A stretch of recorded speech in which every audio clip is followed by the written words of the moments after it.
Unmuted. We are now live. The City of Socorro City Council meeting is set to begin. First and foremost, the City of Socorro would like to thank everyone and ask for your patience during this difficult time we have been presented with. Everyone, please remember to silence any electronics to avoid sound interruption. No disruptive behavior or outbursts will be tolerated, and violators are subject to call disconnection and possible prosecution. In accordance with Section 418.016 of the Texas Government Code and by order of the Office of the Governor, issued March 16, 2020, the City of Socorro City Council will broadcast the meeting scheduled today, Thursday, November 19, 2020, at 6 p.m.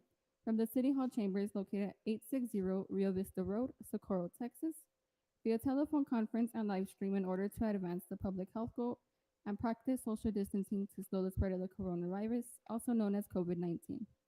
The public that signed up and any presenters will be called upon by the presiding officer during the meeting to speak, during the public comment or their agenda item during the meeting following Government Code 551.042. La reunión del Concilio de la Ciudad de Socorro está por empezar. Primeramente, queremos darle las gracias y pedimos su paciencia durante estos momentos críticos que enfrentamos. Les pedimos que pongan en silencio todo equipo electrónico para evitar interrupción de sonido. No se va a tolerar ningún tipo de comportamiento perjudicial o revoltoso. A quien no siga estas reglas, su llamada será desconectada y puede ser infraccionado. De acuerdo con sección 418.016 del Código del Gobierno de Texas y por orden de la Oficina del Gobernador, anunciada el 16 de marzo del 2020, el Concilio de la Ciudad de Socorro transmitirá la reunión hoy, jueves 19 de noviembre del 2020 a las 6 de la tarde desde la sala del Concilio, ubicada en 860 Rio Vista Road, Socorro, Texas, por medio de conferencia telefónica y transmitida en vivo para avanzar en el objetivo de salud pública y practicar el distanciamiento social para tomar medidas preventivas para prevenir la propagación del coronavirus, conocida como COVID-19, a los demás y por la seguridad del público. El público y los presentadores serán anunciados por el oficial conduciendo la reunión para poder hablar durante la sección de comentario público o después de la discusión del artículo de la agenda por cual se apuntaron, siguiendo las reglas del gobierno 551.042.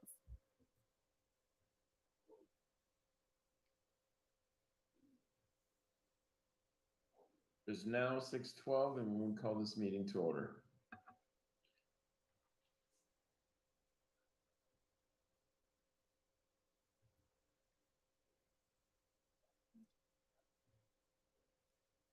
Mayor, we just called the meeting to order.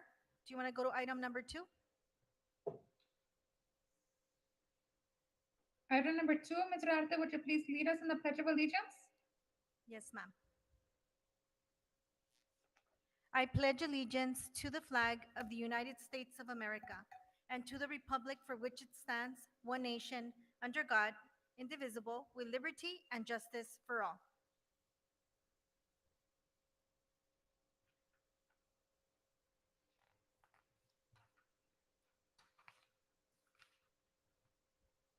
Item number 3, establishment of quorum. René Rodríguez, Here. Cesar Nevares, Here. Ralph Duran, Here. Mayor Elia Garcia, Here. Victor Perez is absent, and Ivan Colom Villalobos. Here. Mayor, we have a quorum. Item number 4, public comment. Mayor, we have 2 speakers for public comment. Our first speaker is Miriam Cruz. Ms. Cruz? Yes, hi, thank you.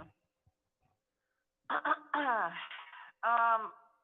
know technically I'm not supposed to talk on an item because I'm supposed to sign up for that item, and I did sign up for that item. I actually signed up for that item twice before in the other 2 meetings that were supposed to happen. And I've waited an hour, including both meetings,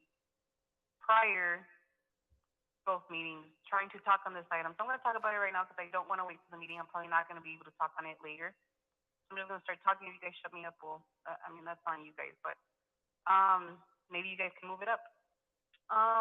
So the item I wanted to talk to was number 16.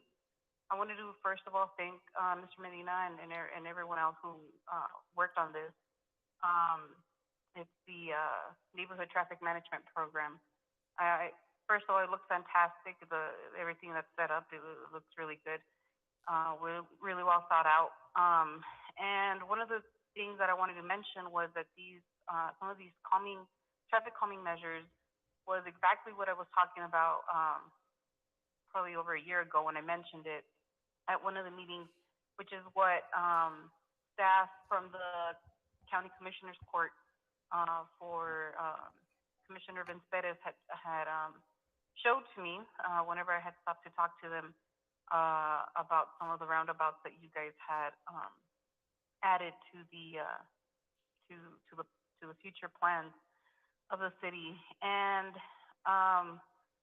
in specifically one of them, which is called the bulb out,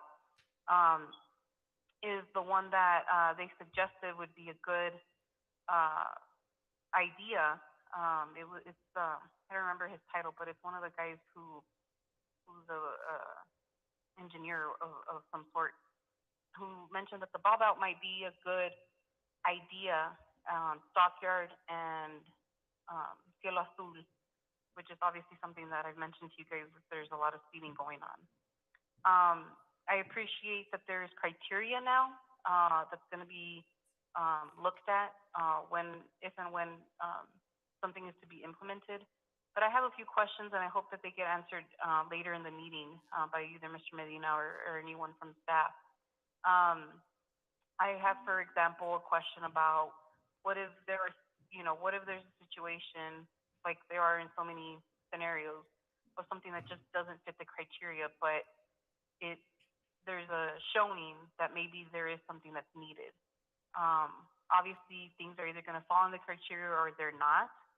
And if they don't, then what's the process for the neighborhood or for the residents to be able to try and talk to the city when they don't fall in the criteria? And if there's going to be a process to do that? Ms. Cruz, your time is up.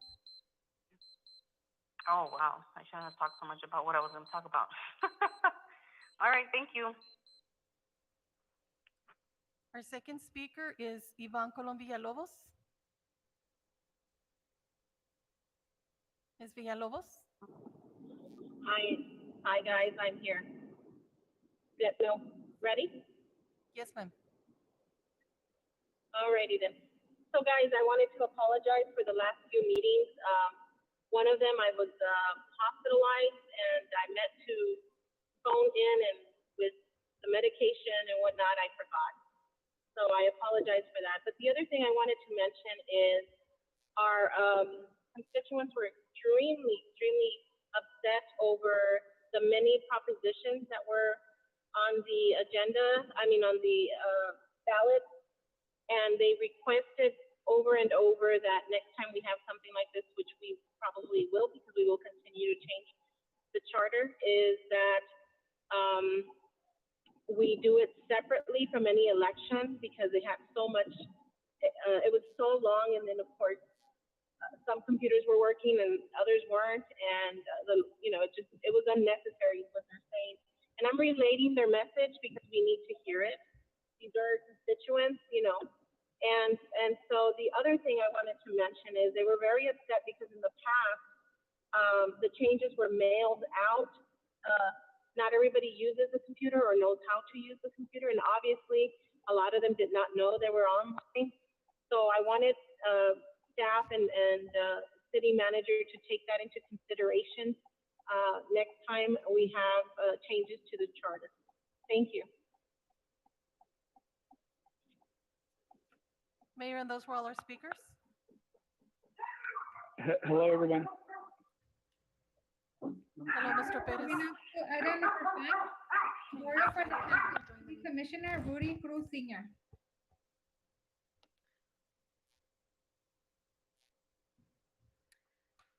Good evening, Mayor and Council. It is with great sadness that I share the passing of one of our beloved commissioners, Rudy Cruz Sr.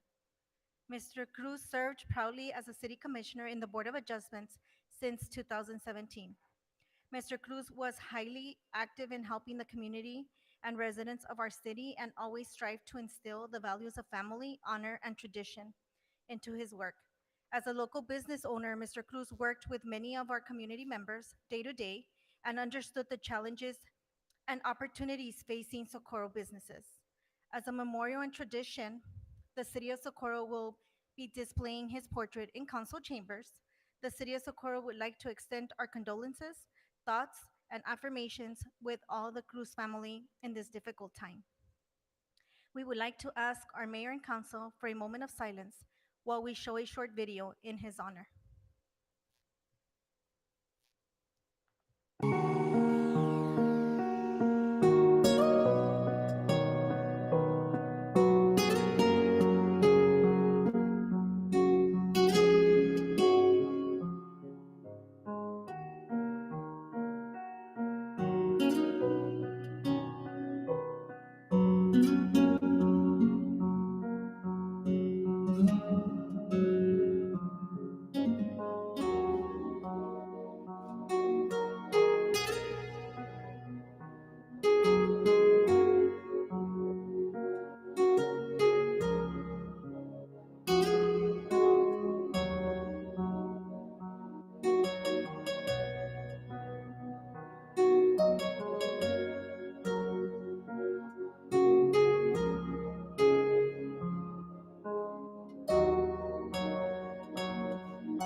Mayor, for the record, Mr. Perez joined the meeting at 6:18.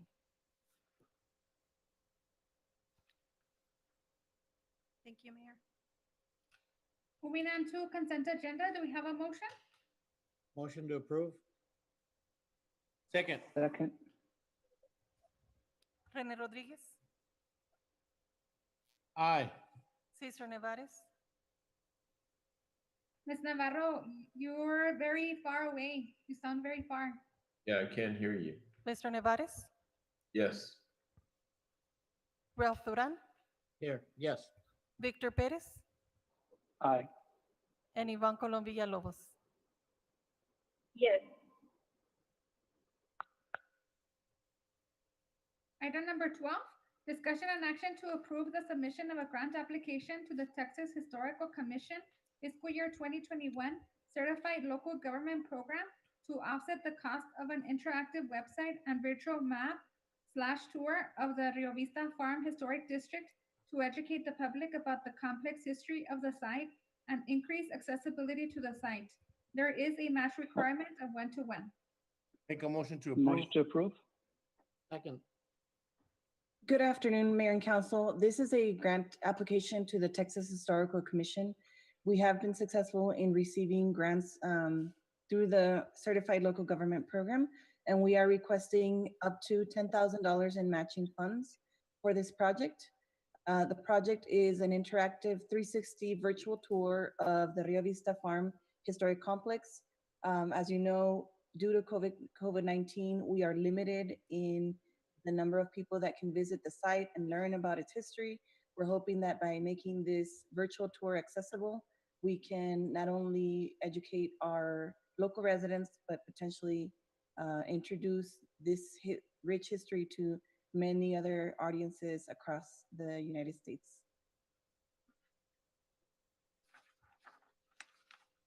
René Madam Rodríguez, Mayor, may I ask a question? Mr. Perez, go ahead. Thank you, Adriana, for the presentation. Quick question. Would you please just go over what the 1-for-1 means, just so that our audience can understand what that is? Yes, so if we are, the 1-to-1 is a ratio of match. And so if we are requesting $8,000 in grant funding, then we would also have to match that $8,000 with $8,000 from our own general fund or our own sources of funding. And so do you have I'm sorry, just a follow-up question. So do you already have an amount that you'll be seeking? I know that you said up to 10,000. So is there an amount already that you all will be seeking or identified? Yes, the total project cost is $16,000, and our local match would be $8,000. Oh, okay. All right. Thank you for the clarification. Thank you. Mr. Rodriguez?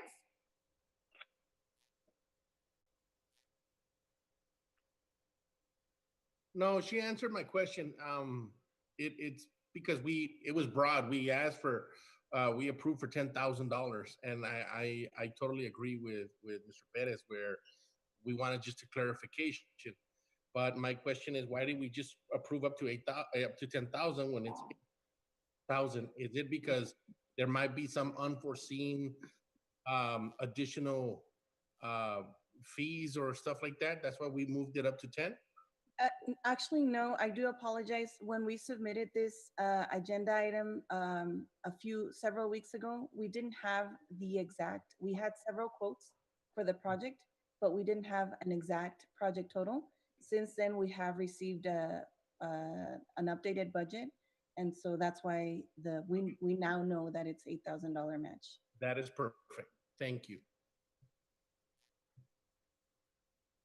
Rene Rodriguez, Aye. Cesar Nevares, Yes. Ralph Duran, Yes. Victor Perez, Aye. and Ivan Colom Villalobos. Yes. Item number 13, discussion and action to approve an amendment to the CARES Act funding interlocal agreement between the City of Socorro and El Paso County. Make a motion to approve. Second. Good afternoon, Mayor and Council. This is an action to approve the First Amendment to the CARES Act funding interlocal agreement that we have existing with El Paso County. As you know, this interlocal agreement allowed us access to CARES Act funding that were directly allocated to the county, who then allocated funds to the local municipalities. The current contract ends on December 1st, 2020, and so they have gone ahead and extended that contract end date through December 30th, which allows us to spend funds through that date. And this is the first amendment to that interlocal agreement.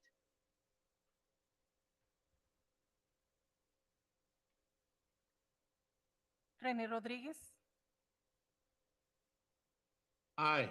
Cesar Nevares, Yes. Ralph Duran, Yes. Victor Perez, Aye. and Ivan Colom Villalobos. Yes. Item number 14, discussion and action to approve the use of $350,000 of CARES Act funding for the Socorro Small Business Relief Program and approve a subrecipient agreement with Live Fund Incorporated to administer the financial assistance for small businesses in Socorro, Texas that have been affected by the COVID-19 shutdowns. Make a motion to approve. Mayor, we are asking council if we can postpone this item for the next meeting. The county does have to work on a different amendment to allow these fundings to be spent. So before we approve this agreement, we would need to bring in the agreement, and that should be ready for our next meeting. Okay. Mr. Rodriguez? That's good. So, because I had some questions, but I'll call the county judge because I did have some issues, and one of the issues is that we're trying to help the community, we're trying to help the small business owners, but yet what I'm hearing is that the big issue is that they're applying, but the lift application and the requirements that they're trying that are implemented are so high that our small business community owners can't receive any funding. And I think that that's very, I guess it's very stressful for our community, especially the business owners who are being affected by the shutdowns and stuff. So I'll amend my motion and make a motion to postpone for the next meeting. Second. Thank you. Rene Rodriguez, Aye. Cesar Nevares, Yes. Ralph Duran, Yes. Victor Perez, Aye. and Ivan Colom Villalobos. Yes. Item number 15, discussion and action on the final plat approval for Sendero Flores Village, being all of tracks 4B, 4C, Socorro Grant, Block 25, for a new development. Make a motion to approve. Second. Good evening, Mayor and Council. This is Joe with the Planning and Zoning Department. I'm gonna recommend that you deny this item tonight. And the reason is because we found some technical issues with the subdivision. And the applicant is going to redesign the subdivision. And they wanna start all over again with a new subdivision design. Because this one, the way it was proposed, it's not gonna work. So we're recommending that you deny the item that was presented. Chair Rodriguez? Okay, no, Jim was gonna about Mr. say Martinez? something. I'll wait till Jim. Joe, is the applicant consenting to the denial or is the applicant withdrawing the application? Yes, they consent to the denial because they want to start all over again. I had a meeting with the engineer out in the field, and there's a problem. There's a situation with an irrigation ditch that the engineer was still working on trying to resolve on how to fix it. They are working with the Water Improvement District, but so far we still don't have a solution on how we're gonna solve the problem with the irrigation canal and the stormwater drainage. So they're gonna reconfigure and propose something different. Okay. If they consent, they consent. Okay, Mayor, you may want to ask if there's a representative from the owner here. Joe, do you have that in writing of the consent? No, ma'am. Could we just postpone this item and then allow for the changes? You might, Joe, what is the date of the final application was submitted? If they don't take action by tomorrow, it's gonna be considered approved. That's where I was getting to. Mayor, given the deadline, I mean, I believe Job. I mean, I don't doubt Job's word. It would be better if the owner were here or the owner's rep was here to say that. But if they consent, it can be done. Job, what is the nature of the problem? Can you tell us? Yes. So I'm gonna share my screen real quick.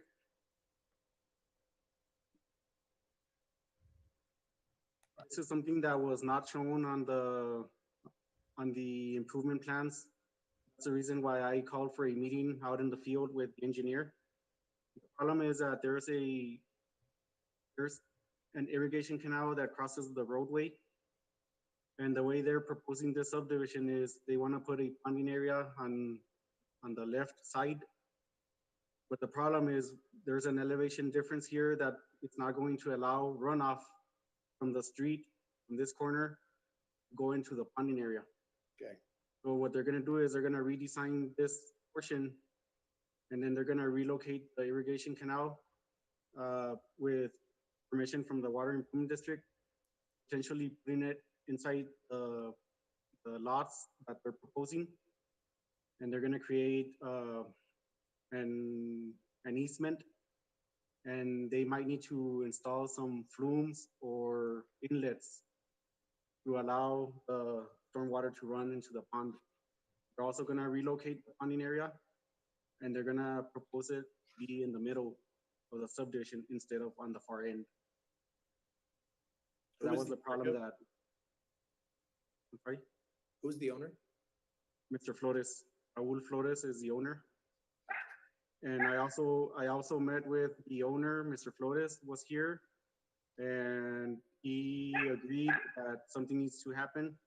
Part of the irrigation ditch is going to be vacated, but the canal that runs to the west cannot be vacated because property on the far end still has water rights. We need to figure out how to allow the water to continue flowing from the middle of the street all the way to this property. Mayor, I would, I mean, there are obviously legal implications for this, particularly with the deadline tomorrow. My suggestion would be to discuss this in executive session when council gets to the executive session portion of the agenda.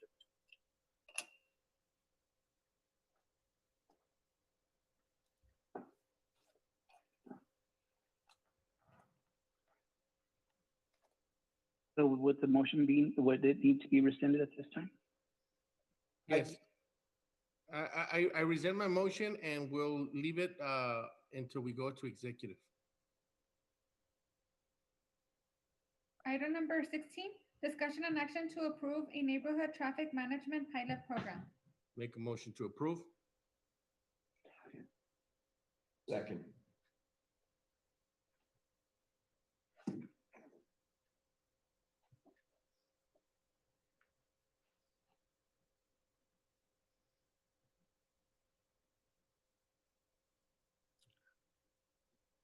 Good evening, Mayor and Council.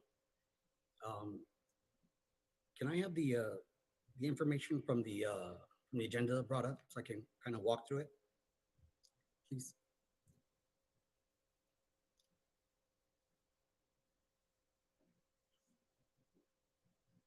No? So I guess let me just narrate while we wait for the amendment to be brought up. So what we're doing is that we're bringing back what we're calling the Neighborhood Traffic Management Program policy manual as a pilot program. Previously, there was a mechanism for the city to identify a need to install speed humps. After assessing the program, the merits of the program, and how we determined if a speed hump was necessary, we felt that there could be far more greater improvements to the program with regard to tools that are out there, not only having physical barriers, if you will, but also non-physical, traffic management strategies. So ultimately what we've done is that we have developed a manual that will help the conversation with regard to the goals and the objectives of the program, the type of traffic management strategies that we have, which are non-physical and physical. And then we also identify how we are going to initiate the request by way of an initial assessment, and then of course, ultimately having a way of coming back to the council, identifying the potential need, identifying also the funding mechanism for it, so that we can make an engineering assessment of the need for the city with regard to this type of traffic calming devices.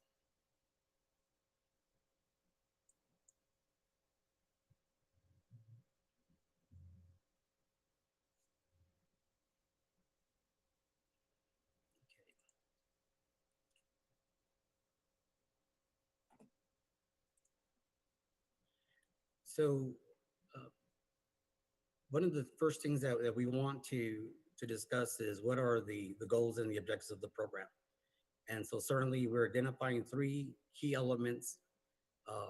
And the first one is to improve neighborhood traffic safety. The second one is to preserve neighborhood character and livability.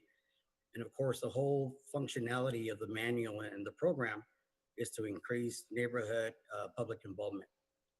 And so ultimately is that with the goals and the objectives, they'll be the guiding force of how we come back to the council and identify how we met with the public, how we identified what the needs were, and then the measurements that are necessary for us to implement that type of safety mechanism.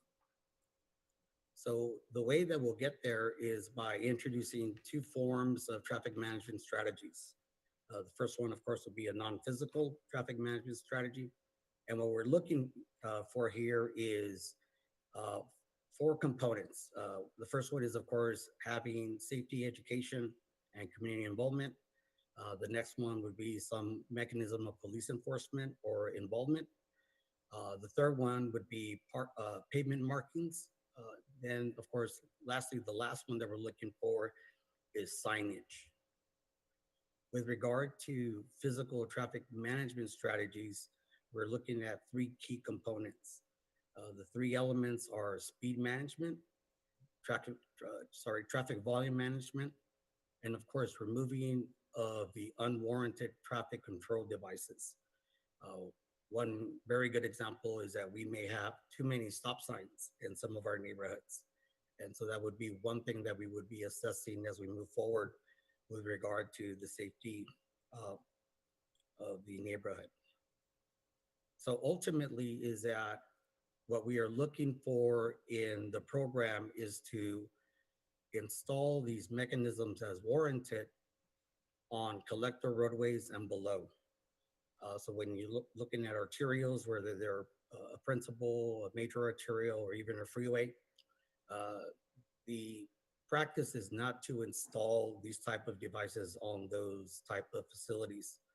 Also is that if there's a facility that serves as an evacuation route, we also don't necessarily recommend that they be placed in those areas, simply because in the event of an emergency, we need to evacuate or relocate the residents as quickly as possible. So with that in mind is that we are also looking at a threshold of how much traffic is going to be recorded during the peak period. And we're looking at 500 vehicles per day. As a functionality of that, we want to make sure also that the speed limit is in the neighborhood of 20 to 30 miles per hour, which is pretty common for neighborhoods. Along with that is that we want to make sure that when we install this potential device, that it is no larger than a third of a mile. Because sometimes we have roadways in the neighborhood that have curvature built in as a functionality of the accessibility and mobility within the neighborhood. So with that in mind, we are also looking at certain thresholds of who can actually respond or make a petition for the application. So we're looking at a minimum of 10 residents, or at least 2/3 of the residents that live within the existing problem to come back with the application. And then ultimately, part of the application is that we're also requesting a petition be signed by the owners, at least 2/3 that are affected by the potential problem. So once we have this initial assessment, then we move into the element of the type of device that we're going to be measuring. So ultimately, once we pass that first step, the second component is to identify the priority for that area. So we'll be able to measure certain things. We're going to be looking at crash data if it's available. We're also going to be looking at how many vehicles are in that area. So if we have a residential street where the section is more than 1,000, down to 750, and then of course down to 500, that's how we're going to stratify the priority. Obviously, wherever there's more vehicles, there's a greater risk, or at least the observed safety could be a component of addressing. So with that is that once we identify that component of the level of the traffic, then the planning department will hold a scoping meeting with the affected applicants. We'll identify what we can do with regard to that. We'll come back and say if we need to develop some type of data collection and then analyze the problem. And so the common practice for these type of programs is that they normally measure 3 or 4 key elements. Our pilot program is looking at 4. So we're looking at the reporting of crash data in the last 3 years. That could have been corrected with some type of traffic calming mechanism. The second one is that we're going to measure 500 vehicles in one direction in the peak period. So that is in the AM and of course in the PM when everybody is going to work and coming back from work. We're also looking at the 25th percentile of traffic in the non-local cut-through traffic. And that's more of an engineering component.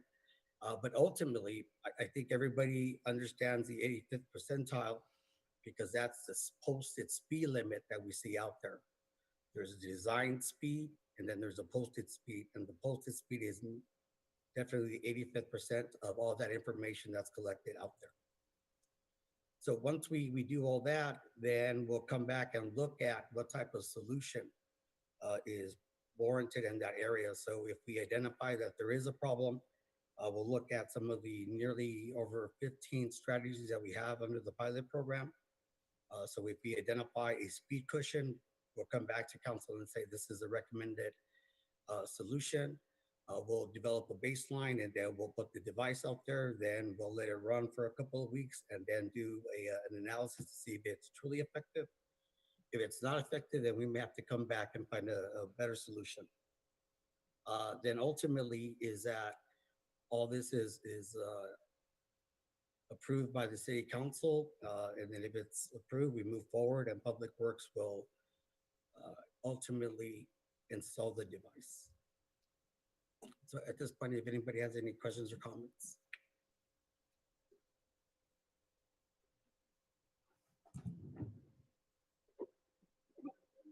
Ms. Mayor, Ms. Villalobos? I do. Mr. Medina, I have an area that people just continuously call me and tell me why I haven't done anything about it. Unfortunately, we couldn't put a roundabout, and it's an area where children play and et cetera, et cetera. This would be something that we would bring to you, and or how do we start the process if approved? So the process that we have is just like anything else. It's almost like asking for a public record. And so the application will be posted online. It would be sent to the city clerk's office so that we have a record of the petition. And from there, it gets sent over to the planning and zoning department, where we look at the petition, we look at the application, and then we look at what the issue is with regard to the initial step. And then if it qualifies, we'll move to the second component and looking at those 4 measurements.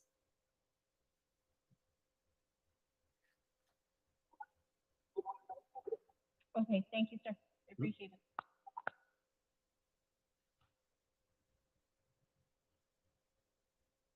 Mayor, we did have a speaker for this item, Miriam Cruz, but she has left the meeting.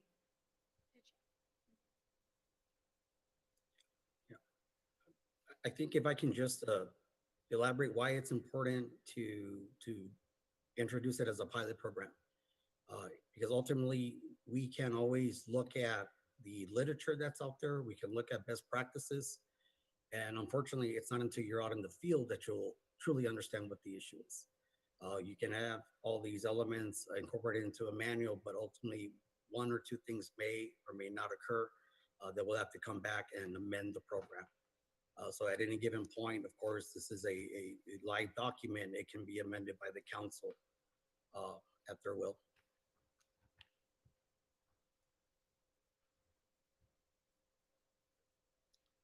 Rene Rodriguez, Aye. Cesar Nevares, Yes. Ralph Duran, Yes. Victor Perez, Aye. and Ivan Colom Villalobos. Yes. Item number 17, discussion and action on calling a regular city council meeting for December pursuant to section 3.07 of the Socorro City Charter. Good evening, Mayor and Council. As per our city charter, we need to bring an item to the agenda to select a date for December. We only have 1 meeting. And of course, we'll have a special meeting to canvass the votes for December 12th election. I don't know if you want to all look at your calendars and let us know what date would work best. I don't know if anyone's going out of town or The Probably 5th, not. if anybody has, the 5th would be good. That's a Saturday, sorry. The 5th is the third, oh my God, I'm looking at this month, my bad. The 3rd.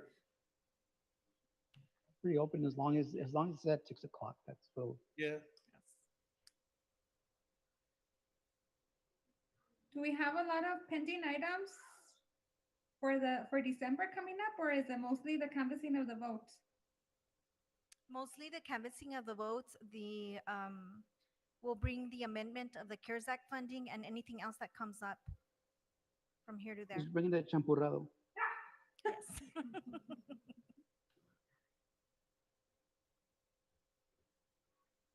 Yeah, we'll do it on the 3rd if you guys Make a motion to have the meeting on the 3rd at 6 p.m.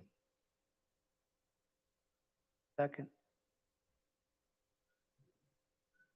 Rene Rodriguez, Aye. Cesar Nevares, Yes. Ralph Duran, Yes.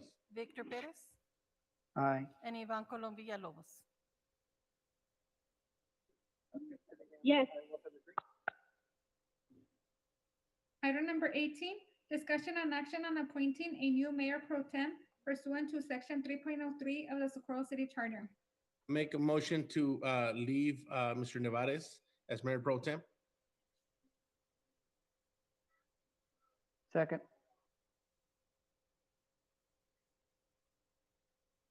Rene Rodriguez, Aye. Cesar Nevares, Yes. Ralph Duran, Yes.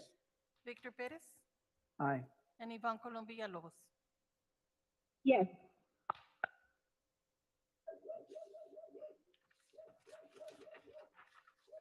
Item number, do we have anything for 19, 20, or 21?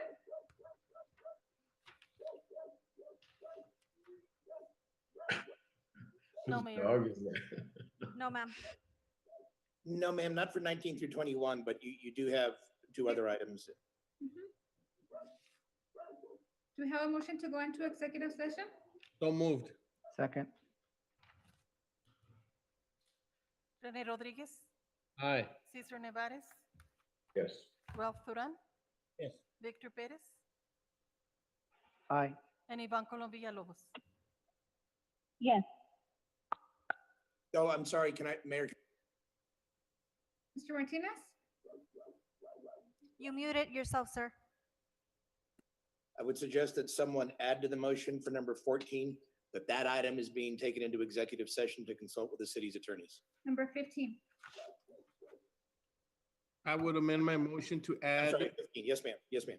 to add item number 15 to executive For the purpose of consulting with your for the attorneys. purpose to consult with our attorney. Second. Rene Rodriguez, Aye. Cesar Nevares, Yes. Ralph Duran,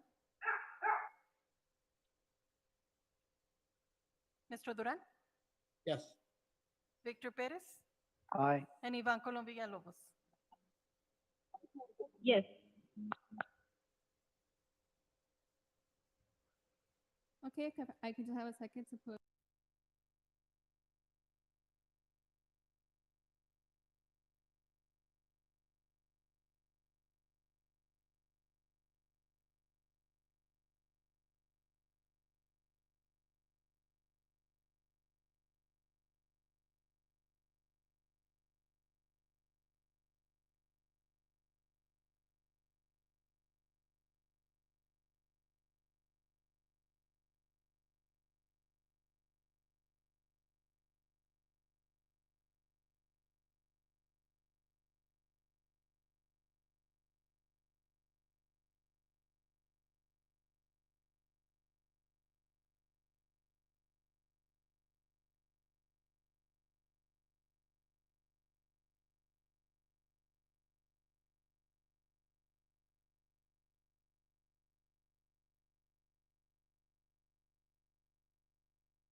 Mute. We're live, Mayor. Unmuted.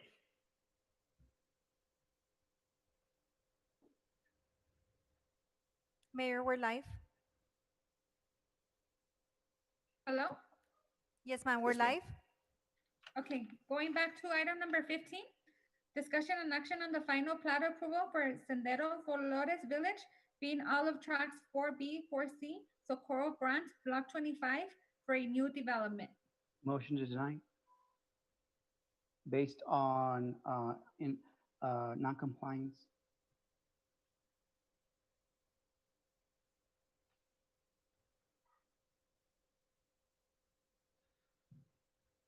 Second. René Rodríguez.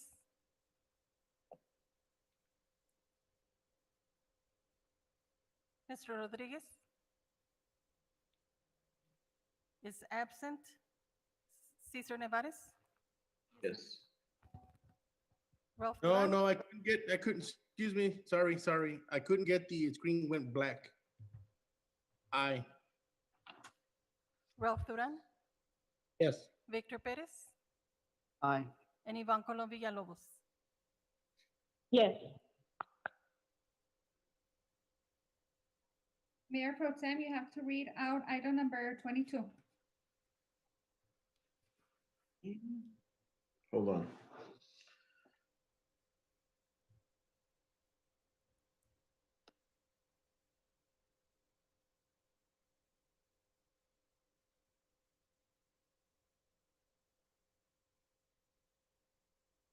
Twenty-two. Discussion and action regarding personnel matters involving municipal courts under 551.071 and 551.074. I would like to make the motion, and before I proceed, this is something that is not easy to do. This is difficult in the sense that it is regarding one of our own members. However, you know, it must be said, and so I'll go ahead and make the motion to adopt the report of the investigation regarding Mayor Garcia and her involvement with the municipal court, and in consequence, suggest for her to be censured. And put it in her file. Correct. Second. Who seconded? Me, Renee. And Mayor Garcia is signed up to speak on this item. Mayor? First and foremost, I would like to emphasize that as mayor, I have always done the best job that I can, and I strive to make the best decisions to benefit the community as a whole. In regards to the investigation that I was subjected to, I asked council multiple times to share with me the accusations which have remained ambiguous till this day. I recognize that transparency is of utmost importance, and I have been willing to answer each and every question that I was posed. I submitted written answers to the city's investigators' questions since December 16th, 2019, almost a year ago. I have asked for a copy of the findings. I have been told that an opinion is pending from the Secretary of State. I find it very illogical that I'm subject to an investigation, yet everything has been done behind closed doors. As mayor, and taking into consideration all the needs of the community, I'm asking that the findings be discussed openly. Since 2018, for almost 2 years, I've been asking to address council and to address each and every accusation openly with the community, to no avail. How is it that when there's an investigation concerning me, everything is being done behind closed doors? But when there was an investigation regarding the city manager and regarding District 4 representative, it was done openly and it was done efficiently. Those investigations were closed as rapidly as possible. And I've been waiting for this for 2 years, for something that began even before I was even elected to this position, even before I began campaigning. Mayor, your time is up. Thank you, Ms. Navarro. So would it be appropriate to withdraw my motion to hear the results in public? Because that seems to be the request. Yeah, Mayor, may I ask you, you said you are requesting that the findings be discussed in public. Are you also requesting that the written reports from the investigators be made public? Yes. Okay, thank you. Mayor and Council, yes, yes, the answer to Mr. Bettis's question then is yes. And Mr. Martinez, I'm asking that everything be made public from the start. Well, the results of the investigation, yes, you can make that public. The underlying allegations, because I think it would reveal the persons who made them, that's a separate personnel matter. And the law is the personnel matters have to be kept confidential. They have to be done only in executive session, unless the person, the employee, asks for it to be done in open session. So to the extent it involves you, you're now asking for it to be done in open session and for its release. So I think you can release the findings. The findings don't contain the underlying names, do they, Adriana? I do think it mentioned some names. I don't recall. It's been a while. I mean, I read the findings to council a couple of meetings ago. We I might just don't to have that redact document them. in front of me.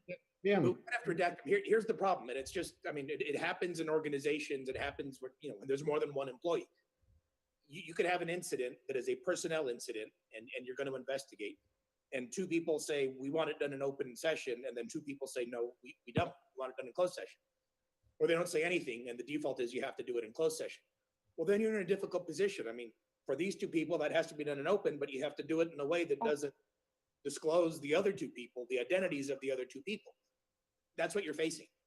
The mayor has asked for release of the report and for the decision to be made public, the deliberation to be made public.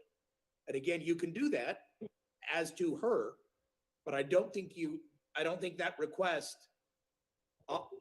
waives the privilege and waives the default rule for the other employees. So if you're going to do that, I would simply suggest that you scour the reports to make sure it doesn't disclose the identities of any other employees. Jim, can we go back into executive session and have that? Yes, sir. I think that would be the fairest thing. That way, she can read and can respond to each of the allegations. At council, we're the ones making the decision. Well, hold on. I didn't understand why you wanted to go back into executive session. Let me qualify that, Mr. Duran. The answer is no. If it's to deliberate about the item regarding the mayor, regarding the personnel item.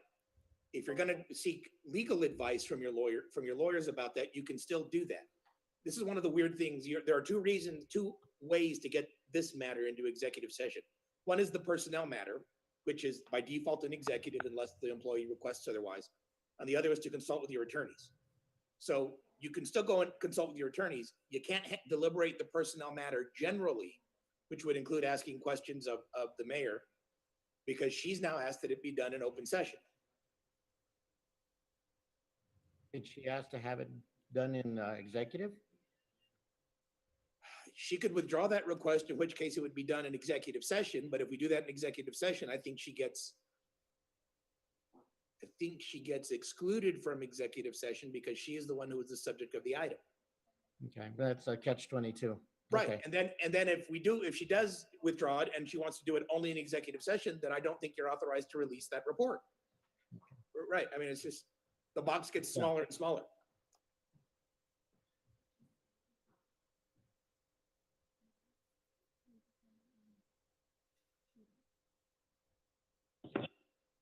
Ms. Mayor?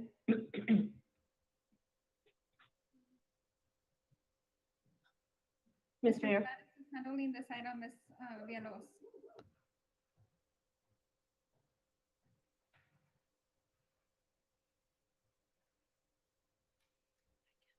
I'm sorry. Am I allowed to speak now?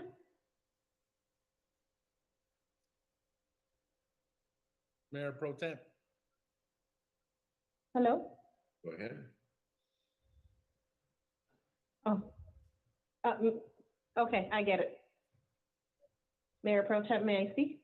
Yes, ma'am. Go ahead, Ms. Villalobos. I'm concerned because Mrs. Garcia, our mayor, our current mayor, is stating that she requested several times certain information. This is the first time I'm hearing about this. Mr. Martinez, can you elaborate on that? Was that true? The only time I'm aware of that she requested the report, obviously you couldn't ask for it before it existed, and then we received the report only, I think, within the last few months. And then the only time I'm aware that she requested it is when we received an open records request. And I believe that was after the first meeting that this agenda item was on. And that was, Adriana, October, September? Yes, sir. That sounds right. And that doesn't mean she hasn't requested it otherwise. That's just the only one I know about. Well, I do have some concerns because her accusations are puzzling to me because, again, a lot of that stuff, this is the first time I'm hearing about it. And are we getting the correct information?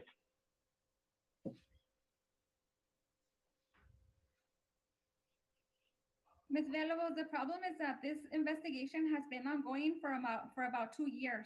And every time this item is brought to council and council decides to act on it, it hasn't been postponed or I've been allowed to speak in open session about it. I've asked council to address everything in open session, and council has repeatedly denied me that privilege. Mr. Martinez, I think the reason was because at the time there was an ongoing investigation, correct? And this is why we could not discuss the item openly. I think Is that correct? Yeah, that's accurate. There's an ongoing investigation. And don't forget, it was a personnel matter involving other employees as well. And those employees have not asked that it be done in open session. They wanted it done in closed session.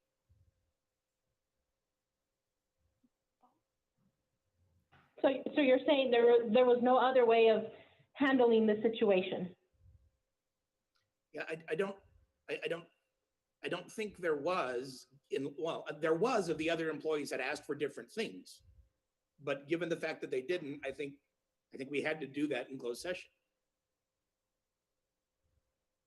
And I just wanted to be very clear that we were trying to do the best that we could do for the situation with everybody involved, not just one particular person. And so I just want to make it very clear that whatever we decide tonight is a fair decision based on the total investigation and everyone that was involved in it. And that we're not trying to conceal, we are trying to be transparent because I've always talked about transparency. But unfortunately, some items or some situations have to be handled with extreme care and the law behind it. And it had nothing to do, nothing personal against anyone. But we had other employees that we needed to protect as well.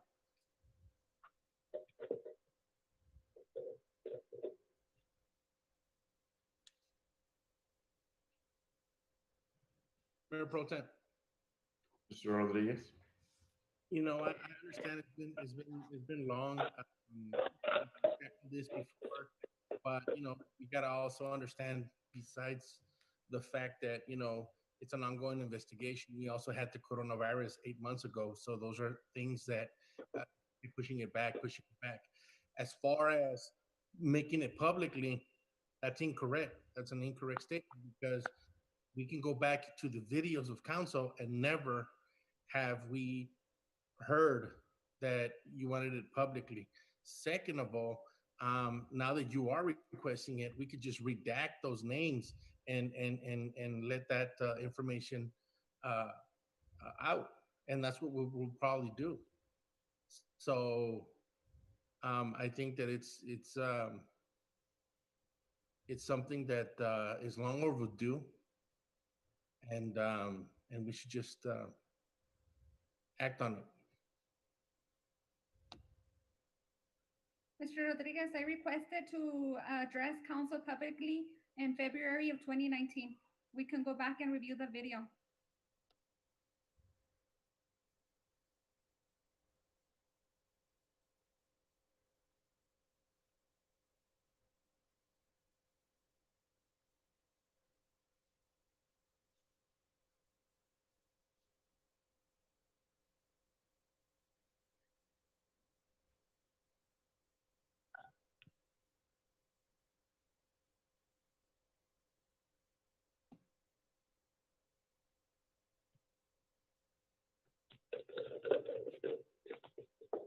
You hear, Jim?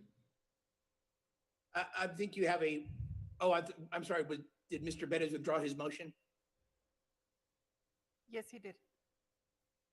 Yeah, you need a motion.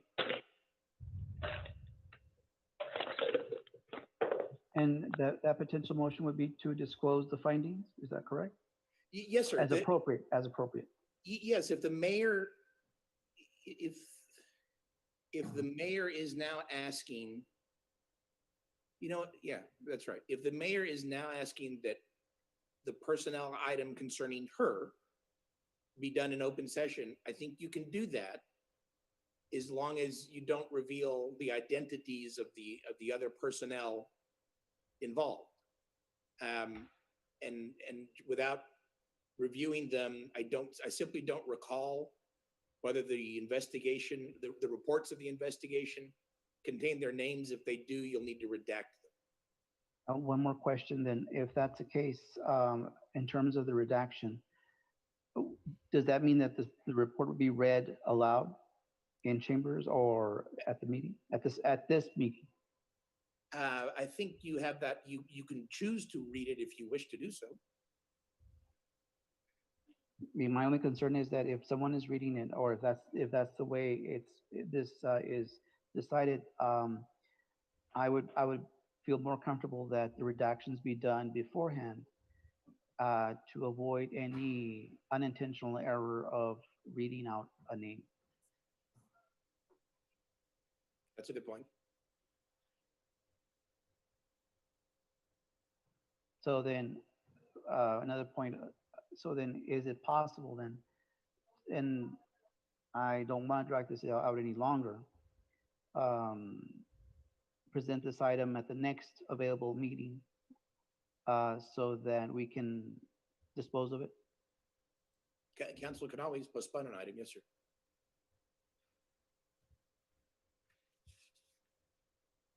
And tackle it for the 3rd? Yes, so then that way staff has the ability to, or the chance to redact any names of the names of those individuals who wish not to have them revealed. Second. Okay, so let me make a motion. I'll go ahead and make a motion to have staff, to direct staff to redact the names of individuals found in the report who wish not to be identified, and for the report to be made public at the next meeting of December 3rd, 2020. Second. Mayor Pro Tem? Mr. Duran? Jim, is the mayor going to get a copy of that, of those findings before the meeting, or should she get it at the meeting? I think that's up to council. Council can choose to release it before then. Council can simply instruct, you know, your administration, your staff, redact it and then release it. If it's going to be released to the mayor, I think the only way to, because she's the subject of it, I think the only way you do that is you have to make it public. And she's already asked for you to do that, so I think that's okay. Okay, so Mr. Pettis, will you change your motion to reflect that? You're muted. Yes, I'll go ahead and, yes, Before you make that motion, I have a question. If she gets a copy of that, Jim, if she gets a copy of that and then changes her mind, what's to stop her from that? But it's already made, it's already part of the public record. Yeah, I mean, you can't unring the bell. I mean, Okay, then that's all I wanted to hear. Thank you. I'm sorry? That's all I wanted to hear. Thank you. So then I'll amend my motion to add that once the names have been redacted, the names of those individuals who do not want to be identified, uh, their names have been redacted, then instruct staff to make the reports available publicly and provide a copy to Mayor Garcia. Second. I'm sorry, may I ask a question Sure. to the attorney? Yes, ma'am. Thank you. Mr. Martinez, can't the city manager make that decision for them and just keep them from being on the report, or their names being shown on the report? Maybe I didn't understand the question. Ask me again, please. Can Mrs. Rodarte, being the city manager, just make that decision now instead of asking the employee individually if they wanted to conceal their name or make it public? No. Yeah, was that part of the motion? No. No. No. No, it was just, my understanding is that we already know who doesn't want their identity revealed. And so, given that information, those would be the individuals whose names would be redacted. Right. Okay, that's what I thought. Ms. Colombia Lopez, I'm sorry, I just misunderstood. I don't think anybody has contemplated asking the other employees anything. In fact, the law, it's not expressly clear in the law, but I think the intent of the law is you don't ask them. I would recommend you don't. It's just the default applies unless and until they ask. So if they're just silent about it, it remains, they've chosen to have it done in executive session, in closed session, and I don't think you need to go back and ask them whether they wanted their names disclosed or not. Okay, thank you for that. Rene Rodriguez, Aye. Cesar Nevares, Yes. Ralph Duran, Yes. Victor Perez, Aye. and Ivan Colombia Lopez. Yes. Item number 23, Ralph Duran versus City of Socorro, Texas, and International Eagle Enterprises Incorporated, doing business as Eagle Construction and/or Eagle Transportation in the 120th District Court of El Paso County, Texas. Cause number 2020 DCV 3246 551.071. At this time, I'll make a motion to approve of our attorney's request on this item. Second. And we also have another speaker for this item, Mr. Duran. Well, I just wanted to bring it to council that this has been going on for too long. We've had multiple negotiations, and I've had to resort to hiring an attorney. The evidence is that I have a signed contract, easement contract from the city manager, and it states clearly, the city shall, at its expense, restore properties injured by city's activities to substantially the same condition as existed prior to city's entry upon the particular property. And I mean, Mr. Martinez is or was the attorney for the Eagle Construction. So I don't, it just, I just want to be put back to where I was when this all started. I mean, his construction company, they burglarized my property. They left it in shambles, and I just want to go back to where I was. That's all I have to say.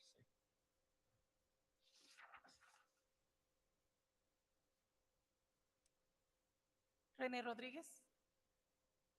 Mayor Pro Tem. Yes, go ahead, Mr. Rodriguez. As we heard from Mr. Duran himself, he said that the construction company did all of that. So why is he coming after the city? That is my concern. My concern is that, you know, the company is always, when we have contracts, they're always responsible, and yet you want to come back here, and it's a customary for the city to always, and we always hear this, oh, Socorro will always pay out and won't fight. And those are the issues that we face. So we're tired of that. We're tired of that, and we should move past that. I think that, he said it himself, is that they're the ones that went and burglarized them and stuff like that. So I don't understand why he's coming over here and telling us. But like I say, every dog has a fight in them, and every dog has his day. So the motion is made, and that's all I got to say. Mayor, Rodriguez, may I I finish? think that, I think that Mr. Duran simply wants to be put to a whole as to before this happened, and he stated in front of us that that's all he needs. I think it's actually pretty rational that he's including both the city and the construction company as plaintiffs, because all he's doing is protecting his assets. I believe that all this happened even before he was on council, so I don't see anything wrong with that. Mr. Duran? I'd just like to, I have a contract, a signed contract with the city. The city contracted with Eagle Construction. The city should go after Eagle Construction because I don't have that contract with them. That's the city's the one that is the main contractor. They're the ones that subcontracted everything. So that is why, and we did name them in the lawsuit too.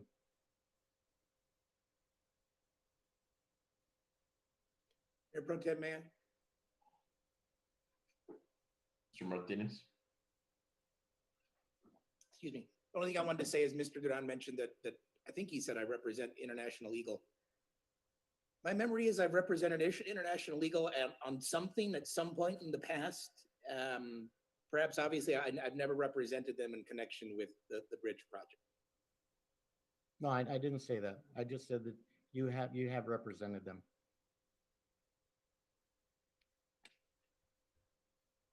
Rene Rodriguez?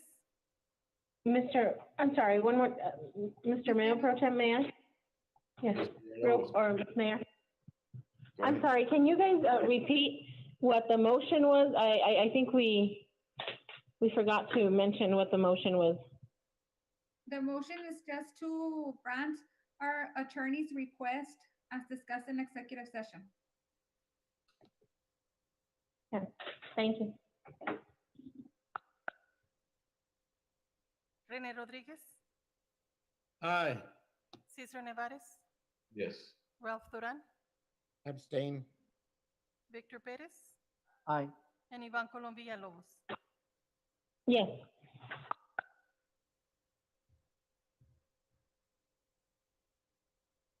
Do we have a motion to adjourn?